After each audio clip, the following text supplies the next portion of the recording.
Bonjour, aujourd'hui je vous propose de découvrir ce jeu de cartes, les cartes de lumière,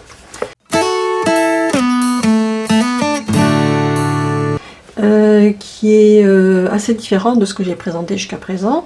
Hein, on était plutôt sur des oracles, là on est sur des cartes de travail pour travailler en développement personnel, ou pour des thérapeutes qui veulent avoir des cartes pour travailler dans leur cabinet. Voilà, bon, enfin bref. Donc, c'est Lise Bartoli qui a fait les illustrations. Non, c'est Lise Bartoli, excusez-moi. C'est Lise Bartoli qui a fait les cartes lumière, enfin, qui a créé ce jeu. Et l'illustratrice, c'est Lucie Ionnet. Voilà. Donc Lise Bartoli, c'est une psychologue, et donc elle a créé un jeu qui est vraiment intéressant. Donc bon, je vais vous en parler. Je vous présente d'abord la boîte, etc. Donc bon, on a une très très belle boîte, hein, avec un livret qui est très bien fait, hein, qui va nous parler de la façon dont on doit utiliser le jeu et des différentes cartes. Et ensuite, on a le jeu de cartes lui-même. Donc, pour vous donner la taille, toujours, par rapport à un tarot traditionnel. Voilà. Un peu plus large, un peu plus haute. Elles sont très bien, les cartes.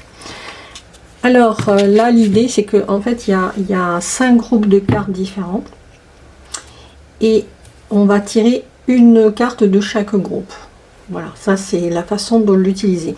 Donc il y a un groupe de cartes qui s'appelle ombre, donc c'est notre partie ombre. Un groupe de cartes qui va plutôt aller chercher une émotion. Ok. Un groupe de cartes qui va aller chercher notre part de lumière. Un groupe de cartes qui va aller chercher nos ressources. Voilà, quel type de ressources en avons-nous, et des fois on ignore complètement. Et une groupe de cartes pour travailler la transformation. Donc vous voyez, c'est vraiment un jeu intéressant. Alors je ne vais pas vous le détailler complètement parce que ça serait très long à expliquer comment on l'utilise. Donc l'idée, voilà, c'est que vous tirez une carte de chaque et ça va vous permettre de travailler sur vous. Sur la partie quelquefois un peu dans une situation, par exemple vous tirez pour une situation, hein, par exemple, je sais pas, vous avez un conflit familial et dans ce cadre là vous allez tirer des cartes et ça va vous éclairer un petit peu sur la façon dont vous comportez.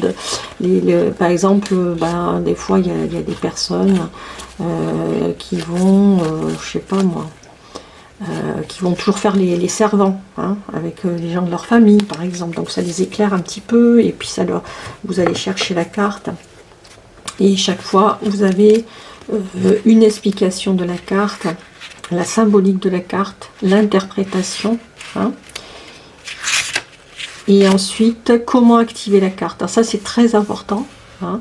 Il y a un petit processus à faire, un petit travail d'introspection si on peut dire, et un petit conseil, voilà, et vous avancez dans le jeu comme ça. Voilà, donc je vais vous montrer les cartes les unes après les autres. Donc dans ce groupe là ombre, on a le guerrier, la sentinelle, le prisonnier, l'exclu, l'amérindien, le roi, le coupable, la servante, l'infirmière, le trahi, la victime et le religieux.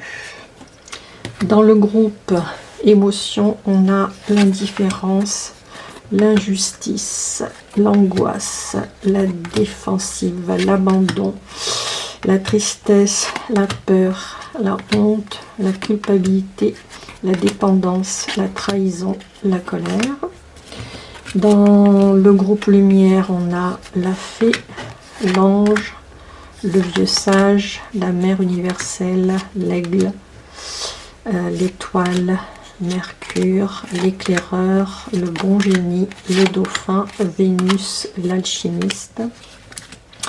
Dans le groupe ressources, on a la découverte, la retraite, l'acceptation, la joie, la réussite, la créativité, l'écoute, la protection, la perspective, l'amour, l'adaptation, la confiance. Et dans le groupe transformation, l'allègement, la projection, l'extériorisation, le déblayage, la réconciliation, le détachement, le rangement, le modelage, la renaissance, la destruction, la délivrance et la purification.